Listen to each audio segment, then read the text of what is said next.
আপনারা দোয়া করবেন আমার আব্বাজির জন্য। তিনি দুনিয়াতে নেই।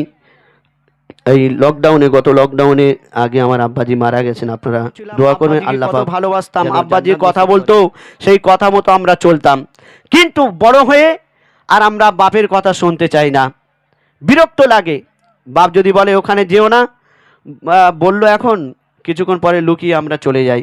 কিন্তু আমরা যদি বাবার কথা শুনতাম, বাবার কথা যদি আমরা শুনি, অবশ্যই আমরা সাকসেস হব, আমাদের জীবন উন্নতি হবে। কিন্তু আমরা আব্বা মায়ের কথা শুনতে চাই না। কেন? আমার বয়স হয়ে গেছে, আমি খাটতে শিখেছি, আমি রোজগার করছি, বাবার কথা শুনবো? কিন্তু যে বাপ আমাদের কত কষ্ট করে, আমরা যখন ছোট ছিলাম, হাত ধরে আমাদের স্কুলে নিয়ে যেত, হাত ধরে আমাদের মসজিদে নিয়ে যেত, হাত ধরে এখানে ওখানে নিয়ে যেত, সেই বাপের কথা আমরা ভুলে যাই। তো কবি দুঃখ করে কি বলছে শুনুন। জগতে পিতা আছে যার,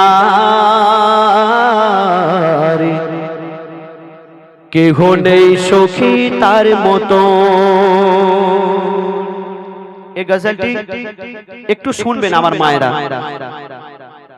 জগতে পিতা আছে যার, কেহ নেই সখী তার মতন। জগতে পিতা আছে যার, কেহ নেই সখী তার মতন। এ জীবন আধার লাগে তার, পিতাকে হারিয়েছে যে জন। জগতে পিতা আছে যার, কেহ নেই সখী তার মতন। জগতে পিতা আছে যার,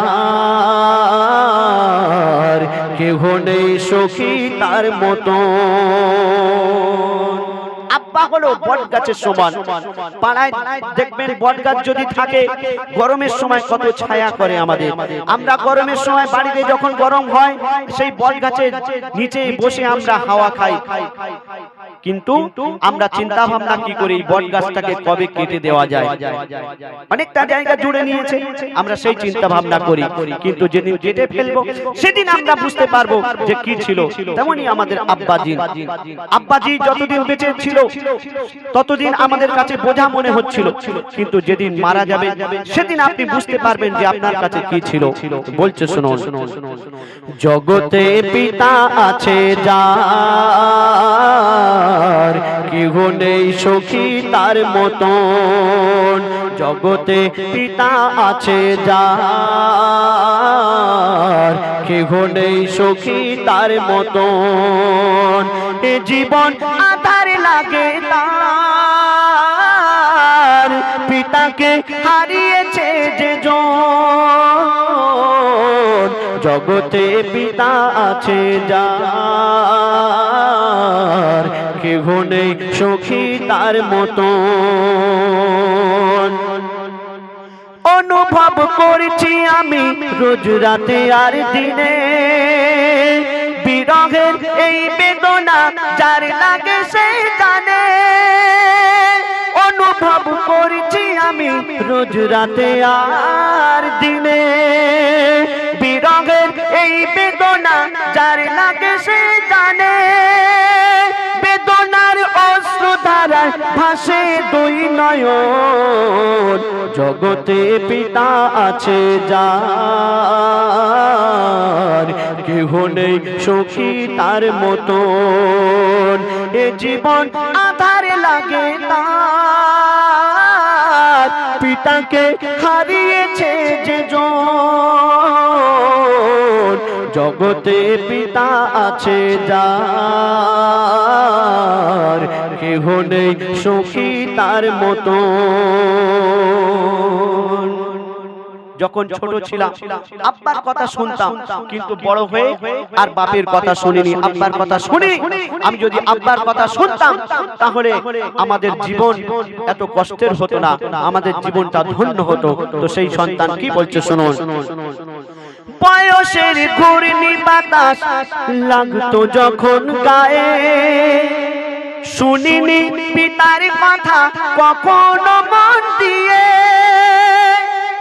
বয়সের ঘূর্ণি বাতাস লাগতো যখন গায়ে, শুনিনি পিতার কথা কখনো মন দিয়ে, মনে আজ পড়ছে আমার পিতার সেই বচন, জগতে পিতা আছে যার,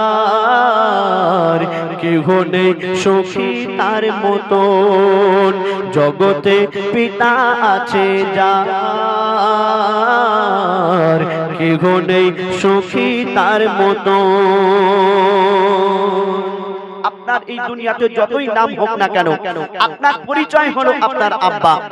আপনার আধার কার্ডে আপনার নামের পরে আপনার আব্বার নাম দিতে হবে, তাই না? আপনাকে যেদিন কিয়ামতের দিন ডাকা হবে, আপনার আব্বার নাম ধরে আপনাকে ডাকা হবে।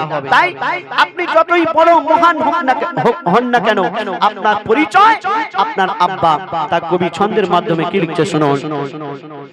আমি হই যেমন যতই হোক না আমার দাম, পরিচয় আমার হলো আমার পিতার নাম।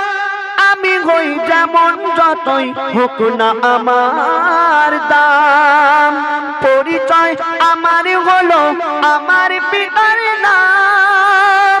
ইয়াসিন বলে পিতার মতো আর কেহ নেই আপন, জগতে পিতা আছে যার, কেহ নেই সখী তার মতন, জগতে পিতা আছে যার, কেহ নেই সখী তার মতন। এ জীবন আধার লাগে তার, পিতাকে হারিয়েছে যে জন, জগতে পিতা আছে যার, কেহ নেই সখী তার মতন।